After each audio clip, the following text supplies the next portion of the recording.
Hello everyone, welcome back to my channel. দিনটা ছিল 2nd March. আমরা সবাই মিলে দুপুরে খাওয়া দাওয়ার পর বেরিয়ে পড়েছিলাম ইকো পার্কের জন্য। আমার শ্বশুরবাড়ি থেকে ইকো পার্ক খুব একটা দূরে নয়, তাই উবের টোটো করেই পৌঁছে গিয়েছিলাম eco park gate number 3। Ticket counter থেকে টিকিট কেটে ভিতরে চলে গেলাম। ইকো পার্কের এত কাছে থেকেও কখনোই ইকো পার্ক আসিনি, এটাই আমার প্রথমবার। কারণ অনেকের মুখেই শোনা ইকো পার্ক নাকি যাওয়া ফালতু, অনেকটাই হাঁটতে হয় আর দেখার মতো কিছু নেই, শুধু টাকার খরচা। কিন্তু গিয়ে দেখলাম সবটাই ভুল। এত সুন্দর একটা জায়গাকে কেউ বেকার কি করে বলতে পারে। চারিদিকে এই গ্রিনারি দেখে আমার মন একদম মুগ্ধ হয়ে গিয়েছিল। আরোহী তো ভীষণ এনজয় করছিল, ওকে রাইডসও চড়ানো হচ্ছিল। গেটের বাইরে থেকেই তাজমহল দেখতে পেয়ে এতটা এক্সাইটেড হয়ে গেছিলাম আমরা, সোজা চলে গেলাম 7 ওয়ান্ডার্স। এটার জন্য অবশ্যই আলাদা টিকিট কাটতে হবে। টিকিটের প্রাইস যথেষ্ট রিজনেবল, আর ওই টিকিট দিয়ে 7 ওয়ান্ডার্স একবারে ঘুরে নিতে পারবে। প্রথমে আমরা ঢুকে পড়েছিলাম ইজিপশিয়ান পিরামিডের ভিতরে, যেটার ভিতরে একটা মাম্মি ছিল। আর কিছু কিছু মানুষের না মানসিকতা এত বিচ্ছিরি, কি বলবো। আর এটাকে কারো ডাস্টবিন বলে কি করে মনে হতে পারে বলতো। যাই হোক, অন্য কিছু দেখা যাক চলো। পিরামিড গুলো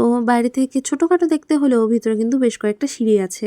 এবারে যাব তাজমহল দেখতে। যখন আমরা টোটো করে আসছিলাম তখন গেটের বাইরে থেকে না এই সবগুলো দেখতে পেয়েছি, আর ভেতরটা দেখেও বেশ অবাকই হয়েছে। অরিজিনাল তাজমহলের সামনে যেরকম ফাউন্টেন রয়েছে, এখানেও সেরকম ফাউন্টেন রয়েছে। এমনকি তাজমহলটাও তো পুরো অরিজিনালের মতোই লাগছে। আমরা যেহেতু খেয়ে বেরিয়েছিলাম, বেশ দেরি হয়ে গেছিল, 4টে বেজে পেরিয়ে গেছিল, তাই দেখো আশপাশটা সন্ধ্যা নেমে এলো বলে মনে হচ্ছে, তাই না? এরপর কিছুক্ষণ তাজমহল ঘুরে টুরে নিলাম, ছবি টবি তুলে নিলাম। আরোহী কিছুক্ষণ একা একা দৌড়ে নিল নিজের দিদুনের সঙ্গে। তারপরে চলে গেলাম আবারও অন্য জিনিস দেখতে। সবকিছু যে কি সুন্দর লাগছিল কি বলবো। সকালে বা ভর দুপুরে আসলে হয়তো এই আনন্দটা পেতাম না, কারণ ওই সময় এরকম ভিউ পেতাম না। সূর্যটা এত সুন্দর দেখাচ্ছিল যে কি বলবো, আর চারিদিকটা আরো যেন বেশি সুন্দর লাগছিল। এখানেও আমরা অনেক কটা ফটোস তুলেছিলাম। এরপর আমরা আবারও চলে গেলাম পাশের মনুমেন্টে। এই মনুমেন্টটাও বেশ লেগেছে, তবে এটার নামটা আমার কিছুতেই মনে পড়ছিল না। তোমাদের মনে থাকলে তোমরা কিন্তু জানাতে ভুলো না। এরপর সবাই মিলে একটু কফি ব্রেক নিয়ে চলে গেলাম ফটো সেশন করতে। এখানটাও আমরা অনেকগুলো ছবি তুলেছিলাম। যখন ভাবলাম বেরিয়ে বাড়ি চলে যাব, তখন দেখি মাঝপথে এই জিনিসটা পড়লো।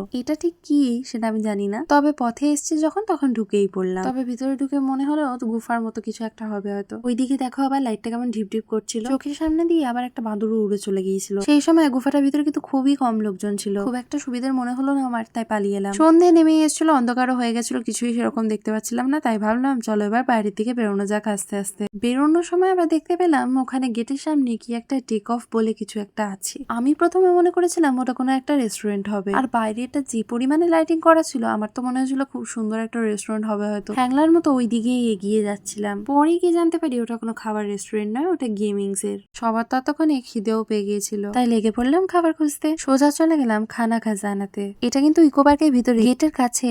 অর্ডার করে দিলাম 3 প্লেট হাক্কা নুডলস আর একটা এগ রোল। প্রাইস তো রিজনেবলই ছিল, তবে খাবারটা কিন্তু আমার খুব একটা ভালো লাগেনি। নুডলসটা একেবারে চাউমিনের মতো ছিল আর ভীষণ অয়েলি, তবে সাফিসিয়েন্ট খাবার দেয়। ফাইনালি এক গ্লাস ককটেল খেয়ে বেরিয়ে পড়লাম সবাই মিলে। বেরোনোর আগে প্রচুর কেনাকাটা করেছিলাম, ভিডিও এন্ডে দেখিয়ে দিচ্ছি। সব শেষে টোটো করে বাড়ি, আর বাড়ি আসতে না আসতেই মেয়ে ঘর মুচ্ছে। চলো তাহলে দেখিয়ে দিই কি কি কিনেছি। দেখো কি সুন্দর হার্টের মধ্যে লাইট জ্বলছে, এটা বনুর। ফ্লাওয়ার ব্যান্ডটা আমার। এই লাইট জ্বলা বলটা হচ্ছে রাজের, মানে মামার ছেলে। আর এই লাল ক্যান্ডেলটা বাবা আমাকে কিনে দিয়েছে। শর্টস এর মধ্যে তো সানগ্লাস আর হ্যাট দেখিয়েই দিয়েছি। আজকের মতো এইটুকুনি, দেখা হচ্ছে পরের ব্লগে। বাই।